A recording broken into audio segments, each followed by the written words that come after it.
kitang-kita ko't damandam ako sa pangangasiwa sa iglesia ang maraming mga kapatid na sumisigaw kahit nasa liblib na lalawigan. Pag merong bumabangong katiwalian, hindi sila pumapayag. Ayaw nila na sila pasunurin sa mali, pasunurin sa kamalian at sa katiwalian. Sumisigaw sila at nagrereklamo sila dito sa tanggapang pangkalahatan ng iglesia at sinasabi nila, kapatid, masama ho nangyayari sa lokal namin. Papuntahan nyo kami ng taga-siyasat. Ibalik kami sa tunay na daan. Yan po ang uri ng mga kaanib sa Iglesia ni Cristo ngayon.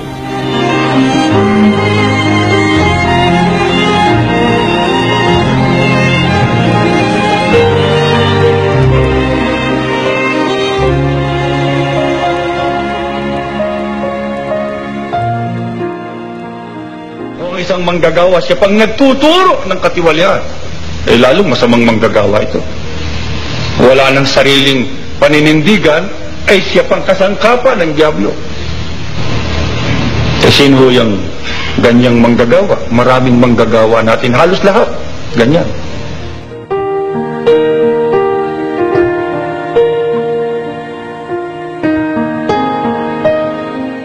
Wala nang nagkaroon ng takot sa Diyos na kahit isa para tumayo at manindigan sa panig ng katwiran. Lahat manglulupig na ng katwiran. Bakit? Sweldo ang hinahanap.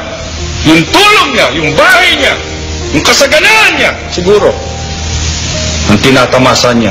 Pero ang iglesia ayaw na niyang pagsilbihan ng totoo.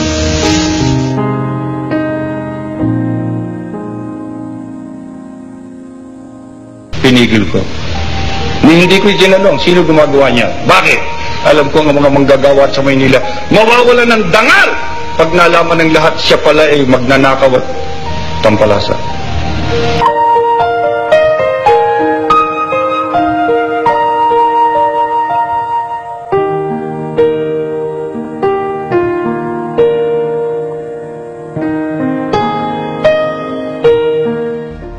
Sila ang nagsasanggalang ngayon sa kapakanan. Pero hanggang kailan tatagal ang iglesia?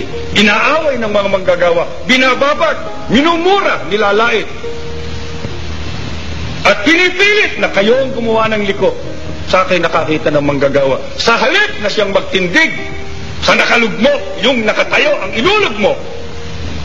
Para lamang gumanda kanyang sarili.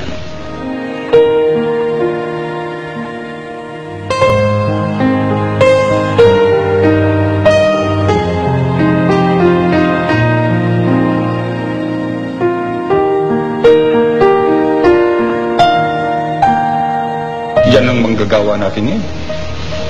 Manlulupig! Maninikil ng kapatid. Kaya ang iglesia naghihimaksik laban sa manggagawa sa nakikita nilang katiwalian at katampalasanan na hindi nila inaasahang mangyari.